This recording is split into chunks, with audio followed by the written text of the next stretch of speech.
belə deyək, qrafik dolların Yapon yeninə qarşı olan nisbətidir və H1 time frame-dəyik, belə deyək. Və nəzərə alsaq ki,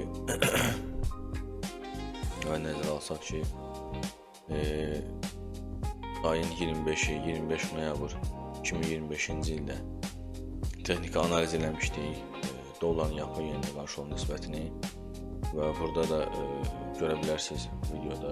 Və yatırım əsasla deyil, Burada da belə deyək. Texniki analiz görə bilərsiniz. Harahatdır, sadəcə mən MT-5-ə öyrəşmişəm deyənə. Belə deyək, düşmə səviyyəsini qeyd eləmişdik burada. Və nəzərə alsaq ki, real qrafikə keçsək, yazı görərik ki, biz belə deyək, USD/YN, yəni dolların Yapon yeninə qarşı onun nisbətini analiz edəndə qiymət təxminən bu radələrdə idi, hardasa bu radələrdə idi və təxminən 157-160 civarında təxminən və texniki analiz elədik və ehtimal elədik ki, qiymət bu səviyyəyə gəlib çatır. Və burada da harmonik paternlə bağlı texniki analizimizdə bu analizə daxil eləmişdik.